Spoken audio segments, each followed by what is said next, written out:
Kita mulai. Bismillahirrahmanirrahim. Assalamualaikum warahmatullahi wabarakatuh. Alhamdulillah wassalatu wassalamu ala Rasulillah wa ala alihi wa sahbihi wa mawalah wa la hawla wa la quwata illa billahi wa ba'du. Alhamdulillah, segala puja dan puji hanya milik Allah Subhanahu wa ta'ala. Di pagi menjelang siang ini kita kembali bisa duduk untuk bertalabul ilmi. Salawat dan juga salam kita hadiahkan kepada Rasul kita Nabi besar Muhammad sallallahu alaihi wasallam. Kita lanjutkan kajian kita masih membahas kitab Al-Kabair, dosa-dosa besar, dan kita masuk pada dosa besar yang ke-56, mengubah batas tanah orang lain.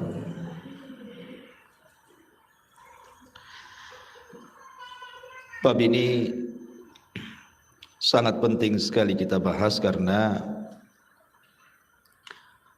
di masyarakat kita ini banyak sekali perselisihan gara-gara rebutan batas tanah. Bahkan tidak jarang sampai terjadi pertumpahan darah, bunuh-bunuhan gara-gara rebutan lahan, rebutan batas lahan.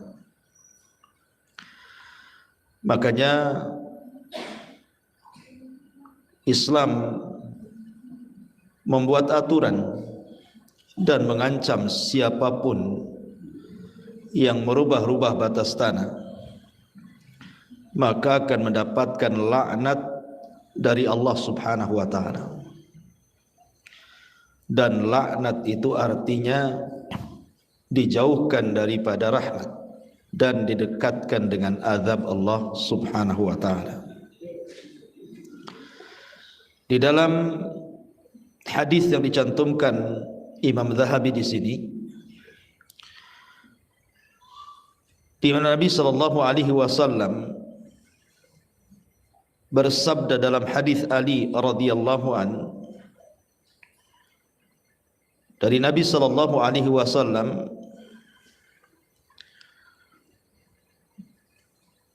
dan juga dari Ibnu Abbas radhiyallahu anhuma, la'anallahu man dzabaha li ghairillah, la'anallahu man ghayyara tuhumal ardi, la'anallahu man kamahal a'ma anis sabili, la'anallahu man sabba walidayhi, la'anallahu man amila amala qaumi lutin. Allah melaknat orang-orang yang berkurban untuk selain Allah, menyembelih bukan karena Allah Subhanahu wa ta'ala. Dan siapapun yang menyembelih bukan karena Allah, maka dia telah melakukan kesyirikan, dan sembelihannya haram dimakan, tidak boleh dimakan, haram. Kemudian Allah Subhanahu wa ta'ala melaknat orang-orang yang merubah batas-batas tanah, menggosok tanah orang, mengambil tanah orang, atau mencuri tanah orang. Dan ini banyak terjadi baik di hutan-hutan, di kebun-kebun, di tanah-tanah kosong, termasuk juga terkadang rumah sudah jadi, dia ambil rumah orang lain tanpa hak dan mengaku itu adalah tanah dia. Kemudian Allah Subhanahu wa ta'ala juga melaknat orang-orang yang membuat bingung orang-orang buta ketika berjalan, disesatkan jalannya. Dan juga Allah Subhanahu wa taala melaknat orang-orang yang mencela kedua orang tuanya. Kemudian Allah juga melaknat orang-orang yang melakukan amalan kaum Lut, kaum Sodom. Berapa di sini ada 5 laknat yang disebutkan oleh Nabi sallallahu alaihi wasallam. Yang pertama, Allah melaknat orang yang menyembelih bukan karena Allah, seperti menyembelih binatang untuk gunung, untuk lautan, digunakan untuk sesajen dan yang semacamnya, atau sengaja menyembelih tidak membaca basmalah, maka ini masuk pada laknat di sini. Kemudian yang kedua, Allah melaknat orang-orang yang merubah-rubah bumi. Inilah yang kita akan bahas. Laknat yang kedua, Allah melaknat orang yang mengubah batas tanah orang lain. Ma'asyiral muslimat yang dimuliakan Allah Subhanahu wa taala. Orang itu perlu paham bahwa rizki manusia itu sudah dicatat, tidak mungkin melewati takdirnya. Rizki manusia itu tidak mungkin melewati takdir Allah.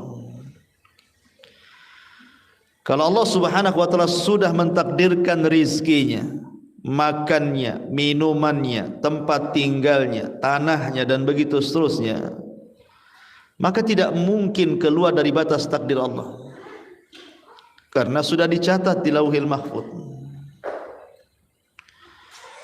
Maka orang berupaya untuk mengambil hak orang lain dengan cara menggosok tanah orang, mengambil tanah orang, merubah batas tanah orang. Hakikatnya dia tidak menambah rizkinya, karena itu bukan hak dia,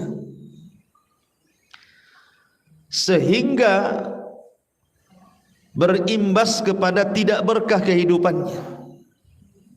Karena dia mencuri masalahnya. Tanah yang diambil dia itu bukan tanah orang lain, bukan tanah dia tapi tanah orang lain. Kalau itu dijadikan tempat tinggal, sementara dia tinggal di tanah orang yang dia ambil dan gosok, selamanya dia tinggal di tempat itu tidak akan berkah, tidak akan mendapatkan taufik dari Allah Azza wa Jalla. Bahkan kita lihat di masyarakat, ada orang yang bersitegang gara-gara tanah.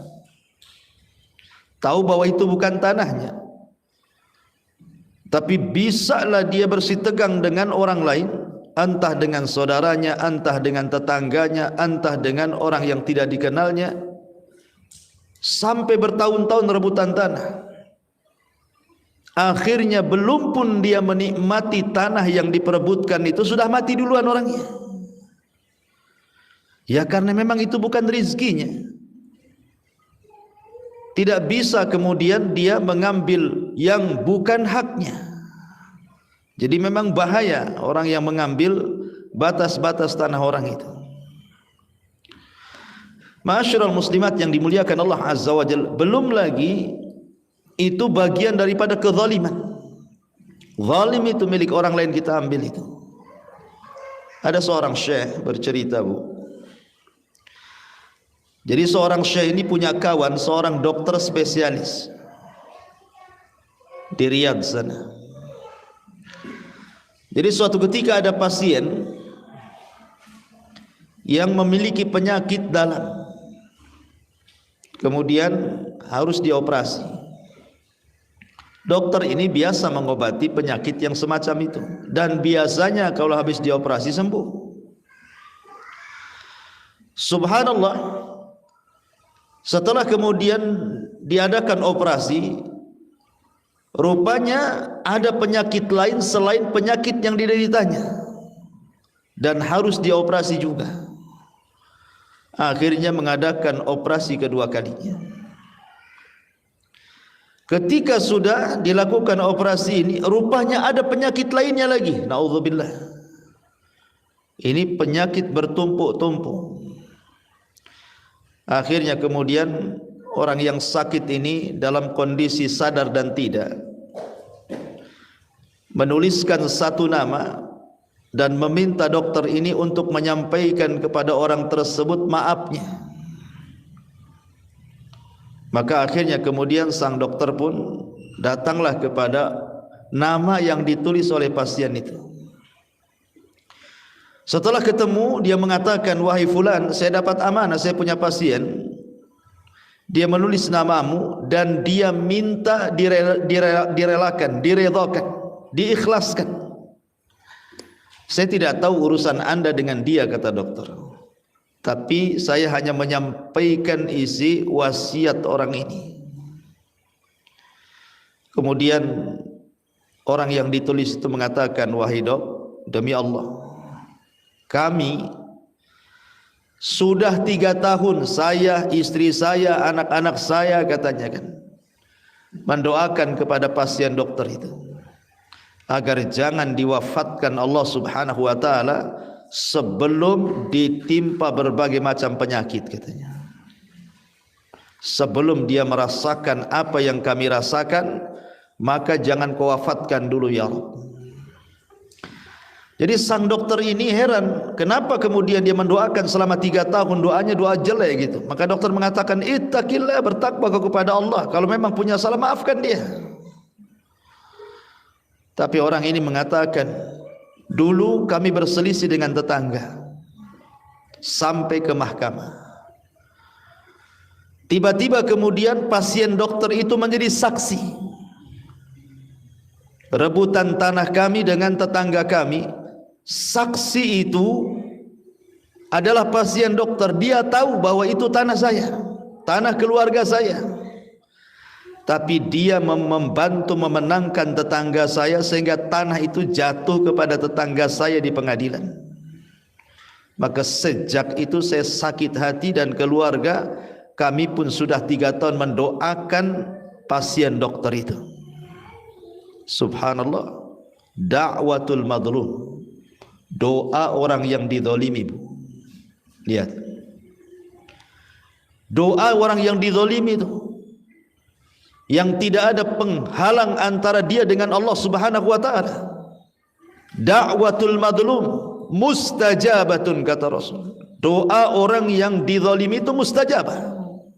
Laisa bainahu wa bainallahi hijab. Tidak ada di antara dia dengan Allah itu perantara. Langsung melesat ke langit, melewati awan-awan, dan Allah pun berfirman, wa bi izzati la ansurannahu walau ba'dahin. Dengan kemuliaanku, kata Allah, aku akan menolong dia sampai waktu yang ditentukan. Lihat Bu, pasien ini dia tidak mengambil tanah orang, dia hanya menjadi saksi. Tapi saksi itu menentukan kepemilikan masalahnya. Karena saksi itu bagian daripada alat bukti. Kan kalau tidak ada kertas, saksi itu qoroinnya, korinahnya, bahwa ini milik si fulan gitu ya. Kalau tidak bisa mendatangkan bukti secara tertulis, ya didatangkan saksi. Saksi ini pula bersaksi untuk mengambil tanah orang, dan dia berdusta, itu saja berakibat fatal. Apalagi orang yang mengambil tanahnya, saksinya saja kayak gitu tuh. Akhirnya Allah Subhanahu wa taala berikan balasan setimpal di dunia sebelum akhirat. Begitulah Nabi SAW mengatakan, ma min dzambin ajjalallahu uqubatahu fid dunya qabla al-akhirah al-baghyu wa qati'atur rahim. Satu dosa yang disegerakan oleh Allah Subhanahu wa taala azabnya di dunia sebelum akhirat, salah satunya kezaliman. Zalim, salah satunya mengambil hak orang, mengambil tanah orang, merubah-rubah batas tanah orang. Bahkan di zaman salaf,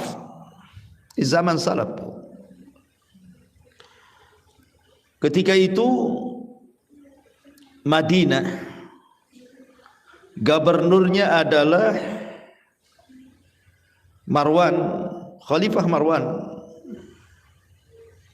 Dialah ketika itu masih jadi gubernur kota Madinah. Ada seorang wanita datang mengadu kepada Khalifah Marwan ini. Apa aduannya? Dia mengatakan bahwa tanahnya diambil oleh seorang sahabat Rasul namanya Zaid ibnu Amrin atau Sa'id ibn Zaid ibni Amrin ibn Naufal. Sa'id ibn Zaid ibni Amr ibn Naufal. Wanita ini datang kepada Khalifah Marwan, Gubernur Marwan, bahwa dia dizalimi oleh Sa'id katanya. Sa'id ini bu, orangnya mustajab dakwah. Kalau berdoa itu dikabulkan. Dan dia adalah satu di antara al-asyaratu al-mubasyiruna bil jannah. 10 sahabat yang dijanjikan masuk surga setelah Abu Bakar, Umar, Utsman, Ali, Talha, kemudian Abdurrahman bin Auf, Sa'd bin Abi Waqqas dan begitu seterusnya. Lah Sa'id bin Zaid ini salah satunya. Menikah dengan salah satu dari adiknya Umar bin Khattab radhiyallahu an Fatimah. Wanita ini mengklaim dizalimi oleh Sa'id, bahwa Sa'id ibn Zaid mengambil tanahnya. Akhirnya Khalifah Marwan ini memanggil Sa'id dan mengatakan, "Ya Sa'id, betul engkau mengambil tanah wanita ini?" Sa'id pun murka dan mengatakan, "Wahai fulan, wahai Khalifah Marwan, tidak mungkin aku mengambil tanah wanita ini. Karena aku pernah mendengar sabda Nabi sallallahu alaihi wasallam, man zalama shibran,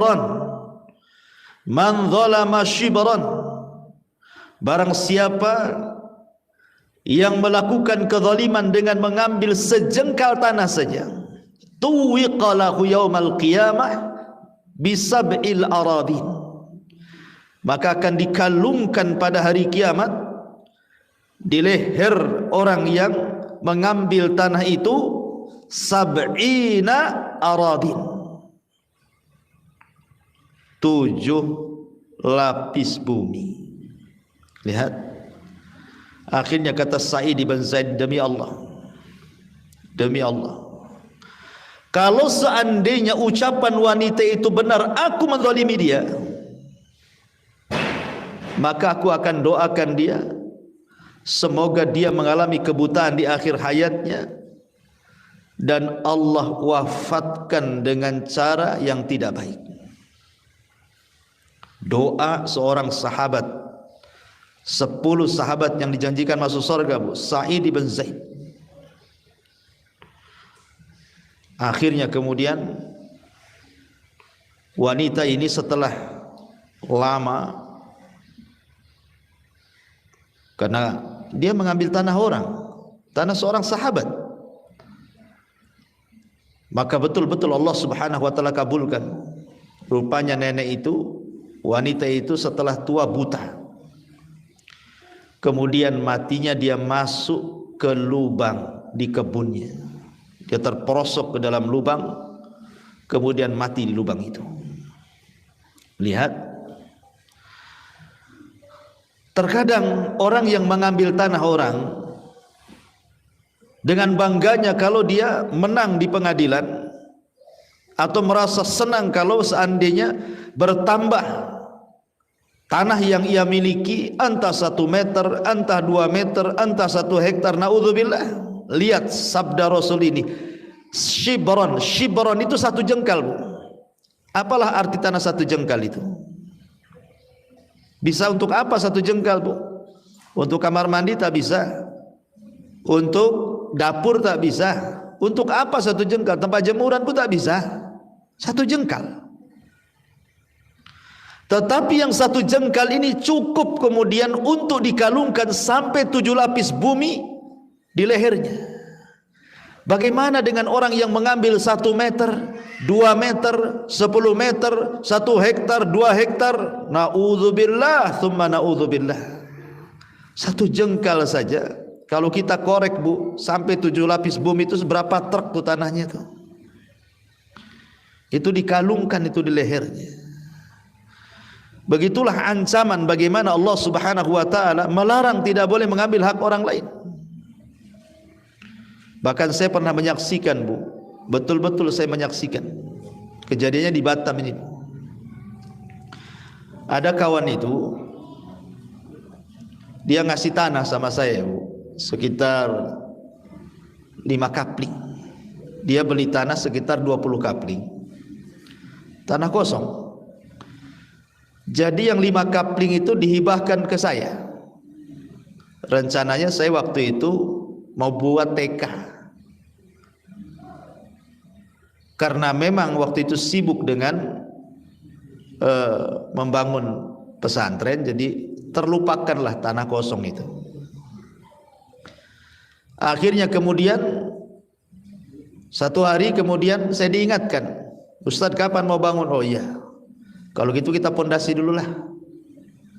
Rupanya setelah dilihat tanah itu Bu, rupanya di atas tanah itu sudah ada rumah, karena sudah hampir 2 tahun gak ditengok, ya kan. Dipikirnya kan ya paling dibersihkan rumputnya, mau dibelikan material bangunan gitu ya. Rupanya sudah berdiri rumah di situ. Rumah banyak di situ. Jadi akhirnya saya dengan ikhwan ini, kan kita sudah ada surat jual beli. Datanglah ke RT-nya situ, karena yang jual itu RT-nya dan RW-nya di situ. RT RW ini kurang lebih saja nih. Jadi saya bilang saya mau bangun tanah saya. Kenapa kemudian kok ada rumah? Itu rumah siapa? Jadi cobalah kemudian saya pertemukan rumah yang berada di tanah yang kita sudah beli itu. Kemudian kita konfirmasi dengan RT dan RW di situ. Rupanya dijual lagi sama RT-nya itu. Dia jual ke kita, pas kita mau bangun dijual lagi ke orang lain. Kan itu sama saja mengambil tanah orang. Dia yang membuat surat tanah dia buat gitu ya, surat jual beli tanah hibahnya itu. Ya. Dan kita sudah janji akan bangun kan itu, karena memang lupa waktu itu. Akhirnya cobalah kita minta ganti, dan tidak apa-apalah kalau memang yang 5 kapling itu sudah dibelikan atau dijual ke orang, ya udahlah, bismillah saja.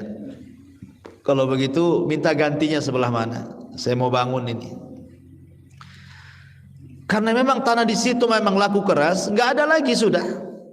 Tanah kosong itu udah milik orang semua. Akhirnya dia hanya janji-janji saja, ya nanti kita carikan Pak, katanya. Sampai lewat sebulan, 2 bulan, 3 bulan, terus kita datang, asih begitu saja ngomongnya. Akhirnya ya sudahlah kalau begitu Pak, nggak ada tanah, nggak apa-apa, balikin aja duitnya. Kita mau cari tanah di tempat orang. Tak mau juga dibalik-balikan Bu, uang itu. Ya sempatlah kawan ini, ikhwan kita ini yang sudah ngasih ini kan marah juga gitu ya. Tapi ya sudahlah, memang sudah bukan rezekinya, kita ikhlaskan sajalah. Subhanallah. Selang 1 tahun setelah peristiwa itu, RW-nya di situ meninggal dengan cara mengenaskan. Meninggal di kamar mandi Bu. Ya. Rupanya usut punya usut. Malamnya dia dugem gitu ya, katanya, ceritanya seperti itu. Kemudian mabok, kemudian masuk kamar mandi, nggak keluar lagi, rupanya meninggal di kamar mandi Bu. Jadi saya berpikir ya, subhanallah ya, karena mungkin korban bukan ikhwan kita saja yang beli tanah 20 kapling, yang 5 kapling kan diwakafkan ke saya waktu itu. Rupanya peristiwa ini bukan hanya kejadian kepada ikhwan kita saja. Rupanya saya tanya di situ, kasusnya menimpa, bukan hanya 1-2 orang tuh yang kena tipu tuh. Sudah dijual tanah itu, dijual lagi. Jadi satu tanah itu, satu kapling itu bisa pemiliknya itu sampai 3-4 orang tuh. Yang jual itu yang mengaku punya lahan, dia juga gitu kan. Naudzubillah. Kemudian habis itu RT-nya juga sama juga mengenaskan meninggalnya. Mengenaskan. Dua-duanya mengenaskan meninggalnya. Jadi memang saya berpikir ya, maka shadaqah Nabi sallallahu alaihi wasallam, benarlah ucapan Nabi itu. Ketika Nabi SAW mengatakan tidak ada dosa yang disegerakan azabnya di dunia sebelum akhirat kecuali zalim. Zalim orang ini. Masa tanah sudah dijual sama orang diambil lagi? Kan sama saja dia.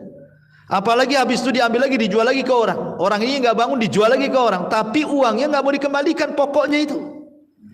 Apa nggak zalim, Bu? Jadi saya saksikan sendiri gitu, sampai ketika meninggalnya itu kita juga sempat ke sana gitu ya. Jadi saya sampai geleng-geleng apa, naudzubillah. Mudah-mudahan kita tidak seperti mereka. Betul-betul dihinakan kematiannya. Ya. Ma'asyiral muslimat yang dimuliakan Allah Subhanahu wa taala.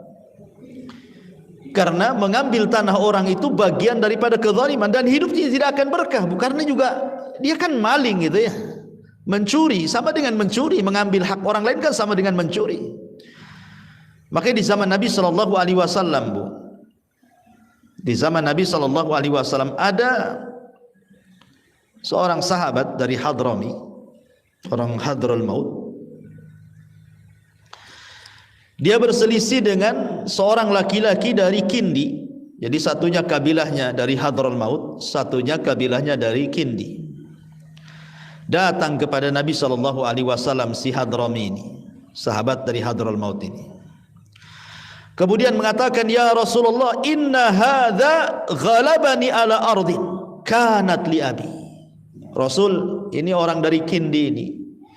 Dia sudah mengambil tanahku. Padahal tanah itu adalah tanah warisan bapakku, dia ambil, dia garap tanpa sepengetahuan diriku.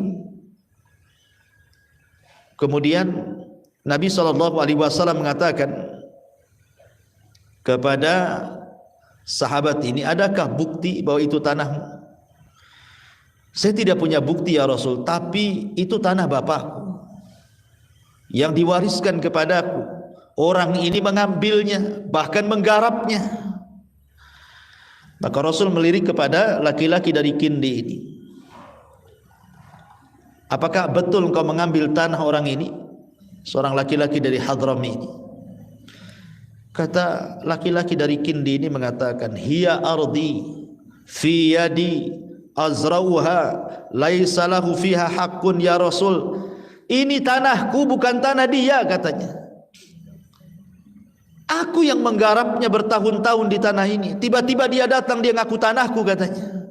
Lihat, Bu, begitulah sejak zaman Rasul ada juga yang rebutan tanah itu. Bukan zaman sekarang lebih parah lagi. Kadang-kadang kalau PT-PT merasa diserobot tuh, bisa bayar preman-preman tuh, Bu ya. Zaman dulu ada yang kayak gini. Jadi Nabi SAW kemudian mengatakan, lihat wahai Hadrami, laki-laki dari Hadrami, dia tidak mengaku mengambil tanahmu. Ala kabayyinatun, kamu punya bukti bahwa itu tanahmu. Kemudian laki-laki dari Hadrami tetap mengatakan, la, tidak wahai Rasul, tapi yakin itu tanahku, itu tanah bapakku.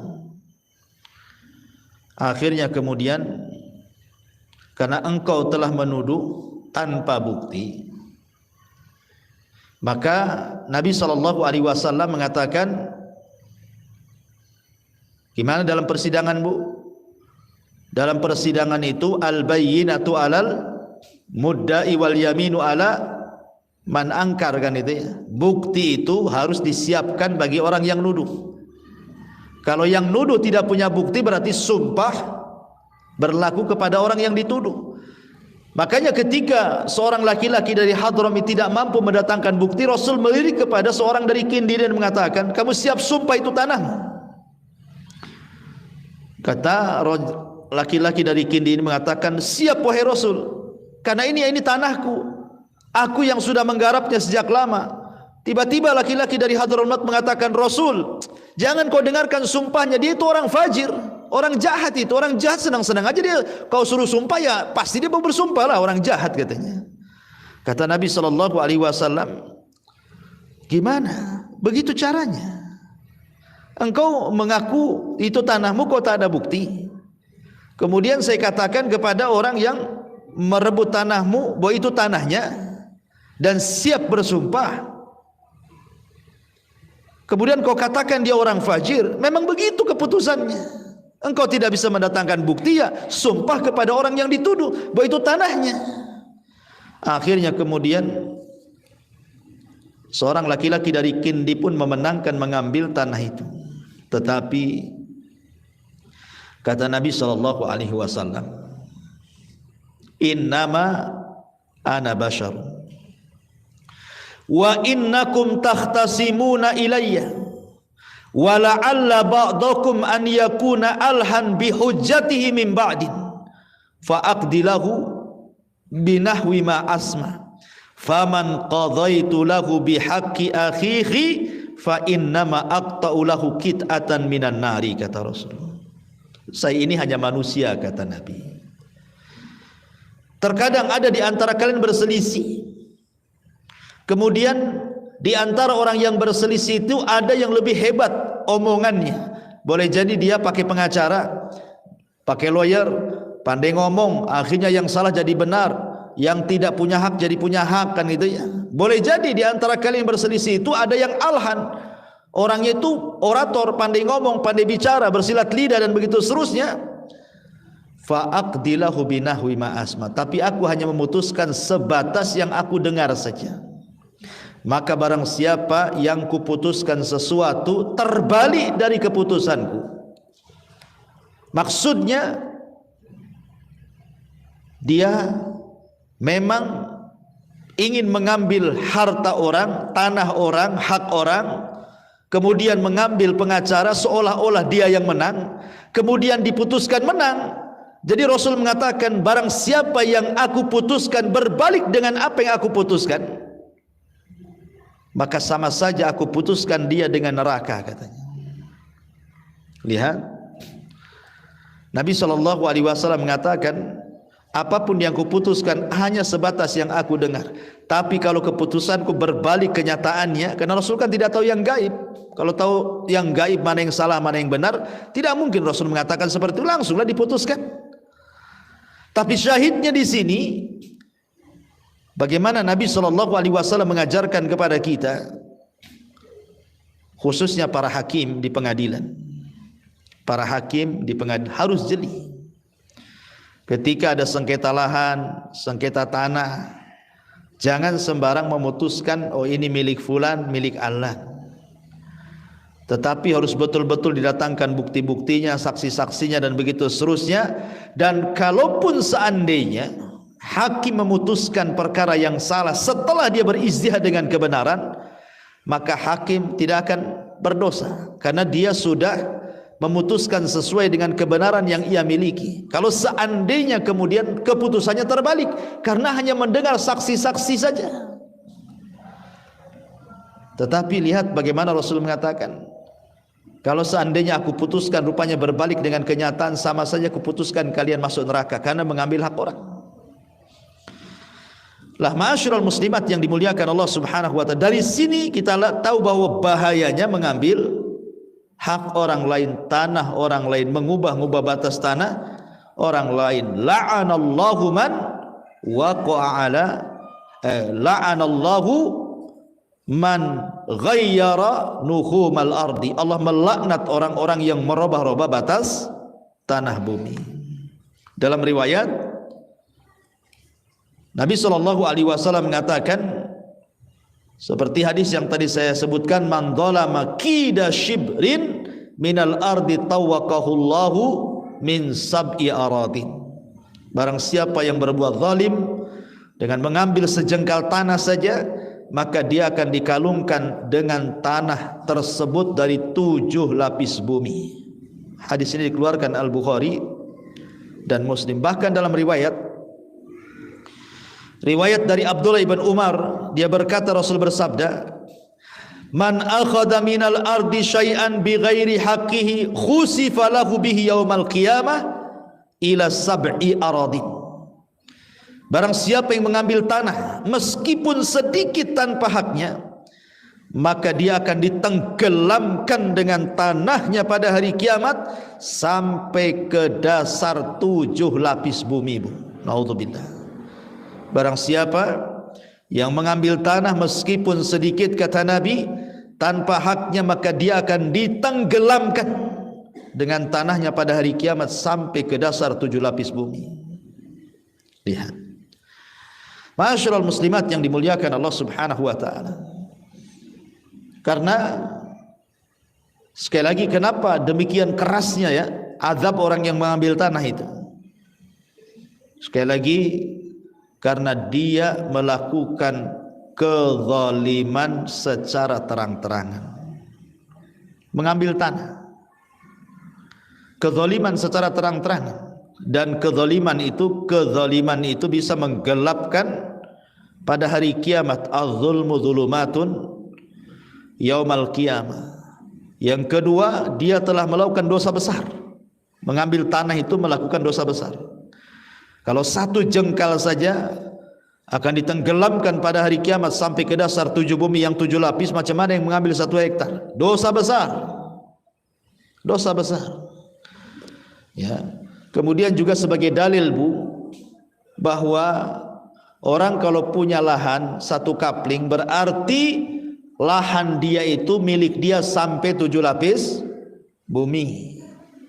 Jadi ibu punya tanah ibu ukuran 8 kali 12 gitu ya. Maka tanah ibu itu bukan hanya di atas bumi saja, sampai 7 lapis bumi ke bawah itu tanah ibu, Bu.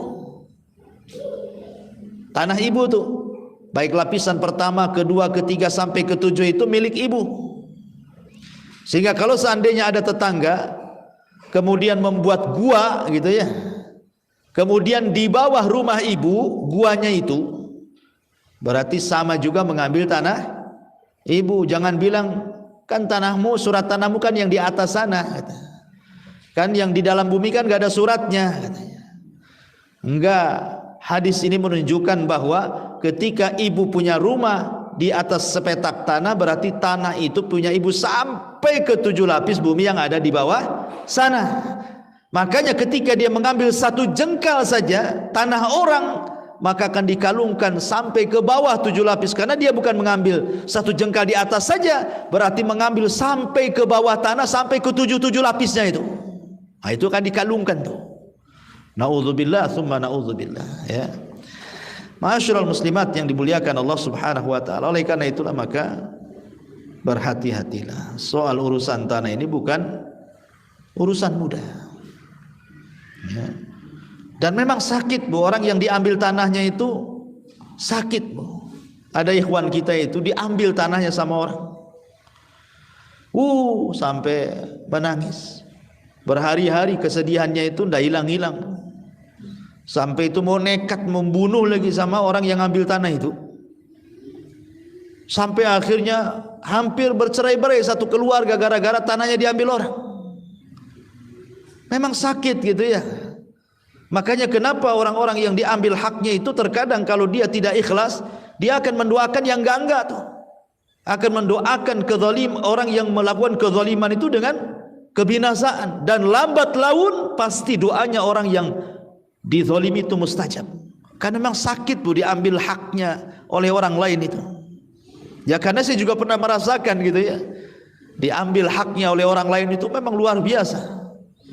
Ya, tetapi ingatlah kalau seandainya kita ikhlas kepada Allah Subhanahu wa taala, yakin bahwa man taraka syai'an lillahi awadallahu khairan minhu. Barang siapa yang meninggalkan sesuatu karena Allah, pasti Allah akan mengganti sesuatu itu dengan yang jauh lebih baik lagi. Ya sudahlah, ikhlaskan saja. Mungkin bukan rizkinya, Karena rizki orang itu kan tidak mesti dengan halal saja, haram pun kadang-kadang dikategorikan rizki. Karena rizki itu ada yang halal, ada yang haram. Tapi ada orang yang tergesa-gesa mengambil rizki dengan cara yang haram. Padahal kalau dia sabar dia dapat yang halal, tapi karena tidak sabar dia mendapatkan yang haram. Makanya hidupnya tidak berkah orang-orang yang mengambil tanah orang itu. Na'udzubillah tsumma na'udzubillah.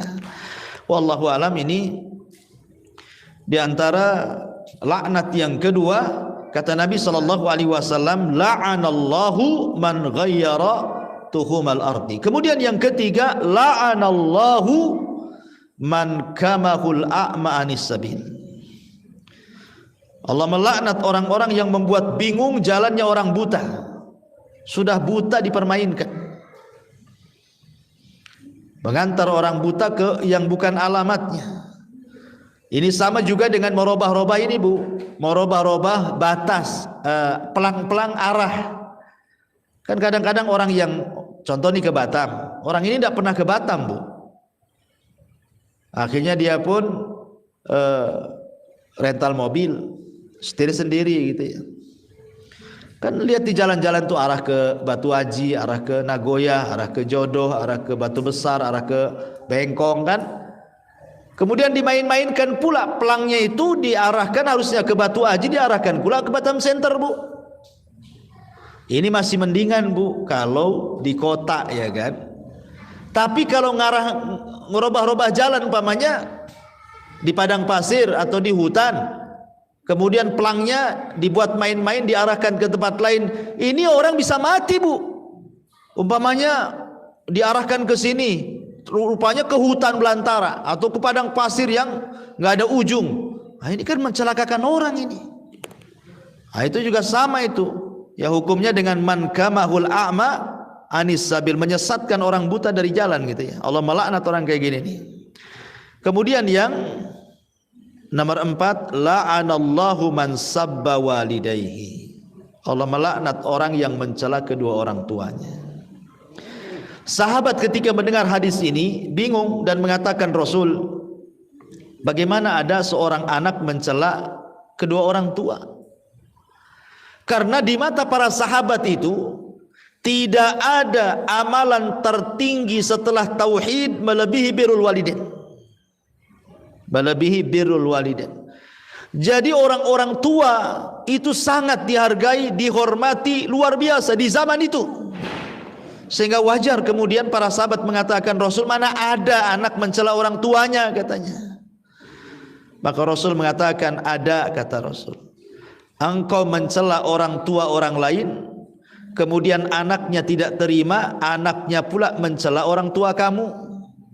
Seperti kita mengatakan, dasar bajingan orang tuamu, anaknya enggak terima, ngomong pula orang tuamu lebih bajingan lagi. Nah, itu sama dengan melaknat orang tua kita sendiri lewat lisan orang karena kita mencela orang tua orang lain. Ya. Maka hati-hati, yang seperti ini saja dianggap mencela orang tua, padahal yang mencela orang lain. Tapi yang menyebabkan orang lain mencela orang tua itu kita gitu. Apalagi orang yang telak-telak dia mencela orang tuanya sendiri, naudzubillah. Dicacinya orang tuanya, dimakinya, direndahkannya dengan lisannya, apalagi sampai dengan tangannya. Dibuat orang tuanya lapar, dibuat orang tuanya sedih, dibuat orang tuanya sakit, apalagi sampai tingkat membunuh, naudzubillah. Seperti yang terjadi di negeri kita ini, ada loh anak bunuh orang tuanya. Akalnya di mana tuh? Gara-gara minta sepeda motor nggak dikasih, dibantai orang tuanya. Gara-gara ingin dapat waris cepat, diracun orang tuanya. Nah, ini sudah durhaka, di atasnya durhaka lagi nih. Ya. Maka Rasul mengatakan, la'anallahu man sabba walidayhi. Allah melaknat orang yang mencela kedua orang tuanya. Dan yang terakhir, la'anallahu man amila amala qaumi lutin. Allah melaknat orang-orang yang mengamalkan perbuatan kaum Lut, LGBT. Subhanallah. Di Batam ini, jangan cerita Indonesia, Bu. Di Batam ini loh, banci-banci kaleng itu banyak. Bahkan saya ini punya pengalaman, apa udah diceritakan nggak sama ibu tuh? Saya subuh-subuh itu kan ada jadwal Bu di Puskopkar itu. Ya setiap Jumat Sabtu itu di Darul Ihsan, bukan Puskopkar, dia Darul Ihsan. Di Masjid Darul Ihsan itu saya Jumat, Sabtu, subuh itu ada jadwal di sana. Jadi jam 3 sudah bangun. Setengah 4 saya berangkat dari rumah nih. Karena mungkin malamnya kurang tidur Bu, itu menjelang setengah jam tuh mau subuh. Jadi saya parkirkanlah di depan pasar second di Puskopkar itu Bu. Saya tidak tahu kalau di situ sarangnya banci, ya Bu ya. Jadi mobil itu ya namanya ngantuk, daripada saya celaka ya saya mau tidurkan entah 5 menit 10 menit jadilah, daripada nggak tahan ngantuk. Sekali baru mau baring tuh, jadi kursi mobil saya rebahkan, baru mungkin 2-3 menit mau baring, rupanya mobil tuh, kaca mobil ada yang ngetuk kan itu, tuk tuk tuk, bang bang katanya. Subhanallah, pas saya turunkan banjir langsung saya gas kaki 1000 Bu, langsung hilang ngantuknya, asli hilang ngantuknya tuh. Langsung saya udah langsung ngacir langsung ke masjid. Ya Allah ya Rabbi, coba itu sudah qiraah itu mau menjelang azan, masih pula keliaran banci-banci kaleng kongguan tuh nggak jelas tuh, coba kan. Ya. Ini di Batam, ini saya pengalaman itu. Saya kira apa dia mau nanya apa, bang itu banyak banci. Jadi di sini Allah melaknat tuh orang yang mengamalkan amalan kaum Lut. Ya, homoseksual, LGBT dan yang lainnya, itu ngeri loh. Tidak ada azab sengeri mereka dalam Al-Quran yang dijelaskan oleh Allah Subhanahu wa ta'ala. Negerinya diangkat, dihujani batu, ditumpahkan lagi ke bumi. Sayangnya pemerintah kita tidak tegas masalahnya, sehingga populasi mereka itu semakin banyak. Akhirnya sampai pula lah ke tingkat mereka itu minta dilegalkan pernikahannya kan. Mudah-mudahan pemerintah kita tidak mengizinkan. Sampai saya dengar itu di Jawa Tengah tuh, di mana itu, sampai sebagian mereka itu ada yang membuat fikih LGBT Bu. Gimana sholatnya orang banci, gimana wudunya orang banci lah. Di mana itu saya pernah dengar itu. Nggak ada fikihnya orang banci itu. Karena Allah hanya menciptakan Adam dan Hawa saja, nggak ada yang diciptakan tengah-tengah antara Adam dan Hawa, itu nggak ada. Laki-laki orang itu kalau nggak laki-laki sejati ya perempuan sejati, itu saja. Nah, jadi Allah melaknat ini orang-orang seperti ini. Dalam riwayat la'anallahu, dan yang kelima la'anallahu man waqa'a ala bahimatin. Allah melaknat orang-orang yang menyetubuhi hewan. Nah, dulu kan ada Bu cerita orang kawin sama kambing kan Bu. Coba bayangkan, kawin pula sama kambing. Kayaknya kurang perempuan di dunia ini. Kambing jadi sasarannya. Entah dari segi mana dia memandang cantiknya kambing itu. Aneh gitu ya. Laila Majnun saja, ada laki-laki namanya Majnun, suka dengan Laila. Tapi dia tidak bisa menikah dengan Laila karena tidak diizinkan orang tuanya. Akhirnya dia pun menyendiri ke hutan. Laparlah dia di hutan itu. Tapi kalau datang malam hari senanglah dia, karena malam hari tersebut namanya. Malam kan secara bahasa Arab apa Bu? Lail. Oh, datang kekasihku, kata Laila. Kalau siang dia nggak suka, karena bahasa Arabnya siang bukan kekasihnya, nahar kan. Jadi kalau malam senang, kalau siang nggak suka dia itu.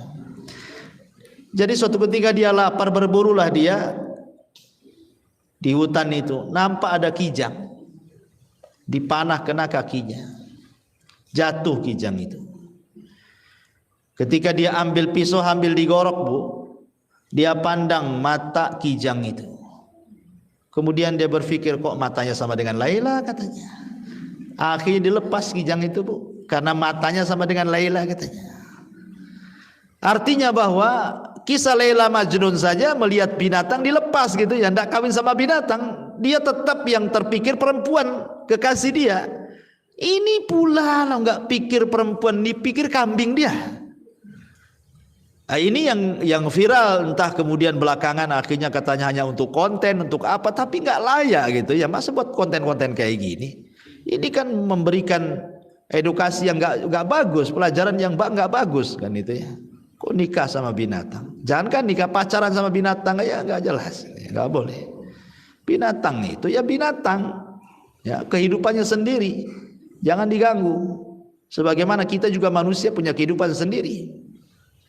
Ya, ini diantara 5 laknat yang Nabi SAW jelaskan, tapi inti pembahasannya adalah la'anallahu man ghayyara tuhumal ardi. Allah melaknat orang yang merubah-rubah batas tanah. Taib, sampai di sini Bu. Sebelum saya tutup silakan kalau ada yang bertanya.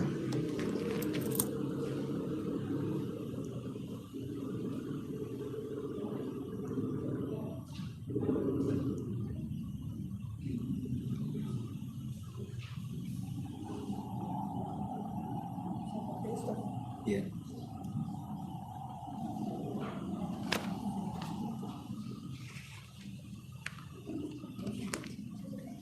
Ya, di sini ada soalan. Assalamualaikum Ustaz. Waalaikumsalam warahmatullahi wabarakatuh. Izin bertanya ya. Satu, jika seseorang